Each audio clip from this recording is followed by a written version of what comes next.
Supply all missing values for each table in part A. You're told that this is an arithmetic sequence, and in B you're told that it's a geometric sequence. The difference being that in an arithmetic sequence we're adding the same value as we go down the table, adding it again and again, and for a geometric sequence we are multiplying by the same value over and over again.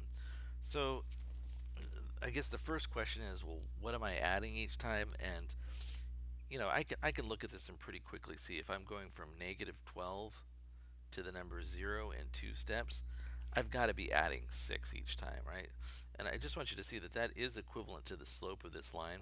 So for example, if I consider this point and this point, my change in y is like 18 minus a negative 12, and my change in x is 5 minus 0. Well, 18 minus negative 12 is the number 30, right? So I've got 30 in the numerator, and 5 minus 0 is 0. So 30 divided by 5 is 6. So yeah, the rate of change here is 6 units. And if I keep adding 6, I'm going to go from negative 12 to negative 6, then to 0, then to 6, and 6 plus 6 is 12, and 12 plus 6 is 18. So this is the arithmetic sequence, and there's an equation for that. I don't think you'd have a problem writing the equation for that. The other sequence was geometric, and I'm going from the number 200 to the number 50 in 2 jumps, right? So I'm multiplying by some value 2 times in order to get here.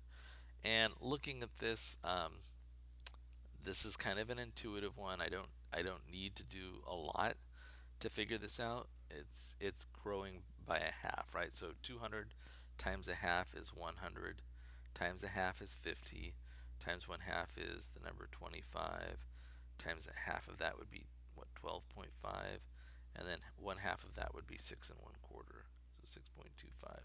So that's all the values in that table. Question 5, I'm going to do this while we're here because it's related. Says write an equation of the form y equals ab to the x that will generate the xy values in question 4 part B. So if I'm looking at this, the question is what's the equation that would generate this. So if I'm looking at y equals a times b to the x, this is our standard exponential that we keep looking at. A couple things here is a is my 0th term, and b is the value that I'm multiplying by repeatedly. So for this one, it would be y equals, starting out with 200, each time I'm multiplying by 1/2, and that's raised to the x power. And if you've got your calculator, you can definitely plug in different values of x and verify that it should give you all of these different output, the y values.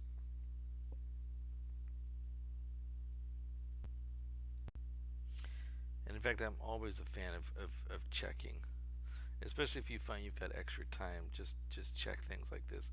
So if I was to put the number 4 in here, according to my table, I should get 12.5 out of it.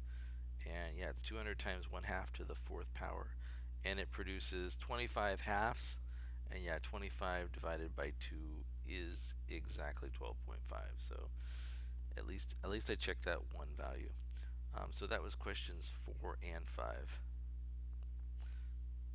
And on 4 we should write that down here, right? This would be y equals 200 to the 1/2 x power.